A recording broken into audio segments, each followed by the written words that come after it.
be sure to check out Rob Plays. There you can hang out with me while we play video games and talk about life stuff.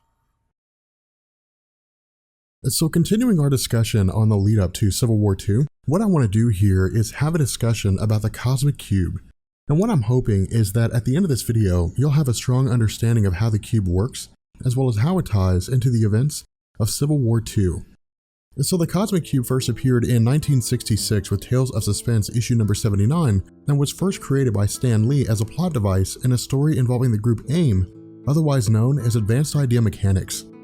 To sidetrack for a second, because AIM as it was originally created served to be a general enemy of the Marvel Universe throughout the stories involving the Fantastic Four, Captain America, the Avengers, and Iron Man, this combined with Marvel quite literally throwing out a hodgepodge of content to see what stuck during their explosion of popularity in the 1960s, meant that the Cosmic Cube was created as a means to tie into the overarching themes of both magic and heroism. As a result, the cube was depicted as being capable of granting the wishes of its possessor, regardless of how that wish violated or complemented the laws of physics. But following these first initial appearances, the cube largely fell into the background of Marvel as an on-again, off-again plot device. In truth, the Cosmic Cube did not actually become a serious object worthy of in-depth storytelling until 1969, when it appeared in a 5-year-long story running through Captain America, Daredevil, Captain Marvel, and Marvel 2-in-1. Centering on Mar-Vell of the Kree leading the heroes of Earth in an effort to stop Thanos from using the cube to blink out all of the stars in existence as a means to destroy the life within their solar systems and impress Mistress Death, much like its original appearance, the cube was not given an origin or basis behind its abilities. Instead, the writings of Stan Lee, Steve Gerber, and others relied on previously existing information to establish the significance of the cube and the danger it posed in the wrong hands. As a result, and going into the next several years, the Cosmic Cube took a back seat yet again, appearing occasionally in the form of Advanced Idea Mechanics creating a second cube, as well as various other villains creating cubes of their own, including Red Skull, the Skrulls, and Dr. Doom. In addition to this, 1983's Captain America Annual No. 7 by writer Peter Gillis wrapped up the initial plot threads of the first Cosmic Cube by establishing that the cubes themselves were sentient, able to determine who could use them and how, with the first Cosmic Cube evolving into a being named Cubic, who possessed powers with no definite limit. However, following the 1984 story of Secret Wars and its 1985 sequel, Secret Wars 2, where Marvel had intended to launch a third iteration of the event due to both its popularity among readers, as well as its popularity in relation to the development of toy products, because plans for the sequel ultimately fell through for reasons that I've not been able to locate, under writer Steve Englehart, the story was confined to issue number 319 of the Fantastic Four, wrapping the Molecule Man Owen Reese, the original Beyonder from the first and second Secret Wars, and the Cosmic Cube together into a single fold, and detailing an origin for how the cubes came into existence. As it's explained, when Molecule Man's powers manifested as a result of his initial experiment covered in my video on Owen Reese Explained, a portal was torn open to another dimension. Containing a series of pockets that house vast energies, the various energies had been put there by a race called the Beyonders that existed outside all known space and time. Now, why these energies were placed in this dimension was never actually explained and still remains somewhat of a mystery within the realm of Marvel. But regardless of their intentions, the various cosmic cubes created over the course of the universe's history came out of the process that came with capturing these energies into a tesseract of sorts, which usually took the form of a cube due to its energetic distribution. To this end, Owen Reese was granted his abilities when a portal to the pocket of energy was opened and no containment cube was available to harness it, meaning that half the energy entered Owen Reese, allowing him to manipulate the very fabric of reality, with the other half taking the form of the original Beyonder from the first Secret Wars, who possessed equal power. Where this particular bit of history allowed Marvel and Englehart to wrap up almost all loose ends, which included retconning the power of Molecule Man and introducing a new being named Cosmos as a sentient cosmic cube, with writer Jim Starlin having effectively taken over Marvel's cosmic opera by focusing on the stories of Thanos, Adam Warlock, and the cosmic entities. The Cosmic Cube almost disappeared from existence to be replaced with the Infinity Stones. Now, to offer a bit of a comparison here, and this may be a topic worthy of a video in and of itself, Marvel had never actually offered an answer to the debate of whether or not the Cosmic Cube trumps the Infinity Stones.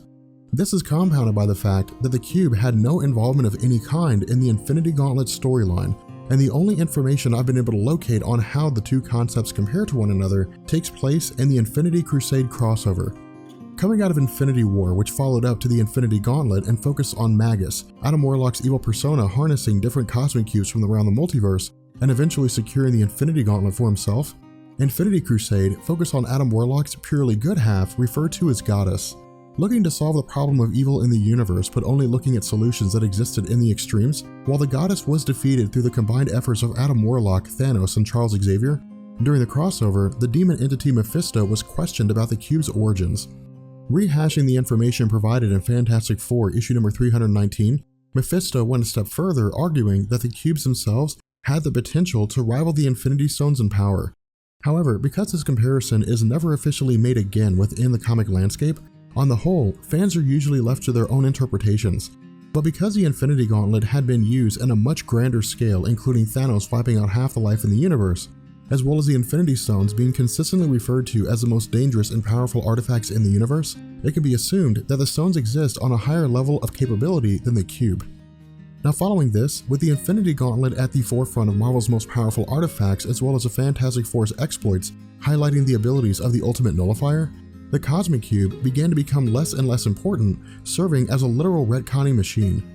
As an example, with Michael Korvac having appeared in 1978 as an enemy of the original Guardians of the Galaxy and Thor in the 31st century, the first Korvac saga under writers Jim Shooter and Roger Stern saw Korvac stealing the power of Galactus in the 31st century and traveling into the past. While being pursued by the original Guardians of the Galaxy who teamed up with the present-day Avengers, where the Korvac saga did conclude with Korvac's suicide, Jim Valentino's 1991 story in Guardians of the Galaxy Annual No. 1 saw Korvac return, albeit depowered, reopening plot threads that were left hanging at the story's conclusion. Using the Cosmic Cube as a means to eliminate Michael Korvac in his entirety, under writer Mark Waid, the Cosmic Cube was invoked in Captain America Volume 3, issues 14 through 19, which depicted Captain America and Red Skull working together to eliminate Korvac, using the Cosmic Cube as it was possessed and absorbed by the Red Skull himself. Now following this, as far as I've been able to tell, between 1999 and 2005, the Cosmic Cube had disappeared from the Marvel landscape entirely.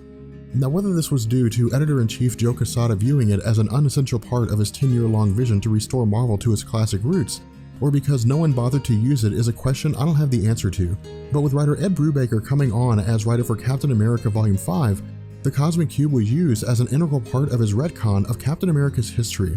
Where much of this information can be found in my video on Bucky Barnes Explained, because the work of Brubaker saw Bucky Barnes return to the Marvel landscape after almost 50 years of being absent, his return came as the Winter Soldier, having been exposed to the Russian Super Soldier program, which included a combination of gene therapy and behavior modification.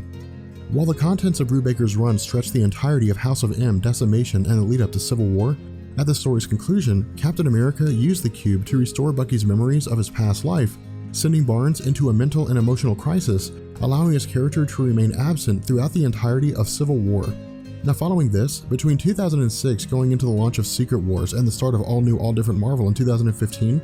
the Cosmic Cube made a handful of minor appearances, which included falling into the hands of Star-Lord Peter Quill and Crusher Creel, the Absorbing Man. That said, with Avengers Standoff seeing the first appearance of Bucky Barnes in All New All Different Marvel, as well as being Marvel's first major crossover following the relaunch, Standoff ran through all of the Avengers titles, the Illuminati and Sam Wilson solo series, as well as Howling Commandos, and detailed the goings-on of Pleasant Hill, a prison complex created by S.H.I.E.L.D. for the purpose of reconditioning supervillains. Created by Nick Spencer, Mark Bagley, and Luke Ross, the events within Standoff fell as a combination of Prison 42 from Civil War and the formation of the Beyonder during the first Secret Wars, and that S.H.I.E.L.D. had been rounding up fragments of cosmic cubes, intending to use them as a means to safeguard the Earth from both local and foreign threats. However, the concept of the cubes containing some measure of sentience came to fruition when the fragments merged into a being named Kobik, which took the form of a young girl with omnipotent powers who sought out Red Skull due to Schmidt having previously been merged with the cube himself. Serving in part as a way to fold Eric Selvig from the MCU over into the comics, the events of Pleasant Hill unfolded with Baron Helmut Zemo leading a revolt against S.H.I.E.L.D., taking over the town and forcing the Avengers to respond. Where the Avengers were successful in quelling the revolt, Bucky Barnes, Kobik, and a handful of other villains were rolled over into the newest incarnation of the Thunderbolts, fighting alongside Bucky Barnes in his effort to safeguard the Earth as the man on the wall. Following this, the Cosmic Cube returned to being a background concept leading into Civil War II, and that with Thanos having escaped his imprisonment in the nothingness outside of all known space and time, his arrival in the Marvel Prime reality came with the realization that S.H.I.E.L.D. was in possession of a Cosmic Cube. Intending to use the cube as a means to continue his campaign in wiping out all things in existence, the lead up to Civil War II came in the form of the Inhuman Ulysses having a premonition of Thanos' return, prompting the Avengers, the Ultimates, and various other heroes to assemble, leading to a battle against Thanos that resulted in the death of James Rhodes and the near-fatal injuries of She-Hulk. With that being said, we're going to go ahead and bring this video to an end. I hope you guys enjoyed it, and I will catch you guys later. Peace.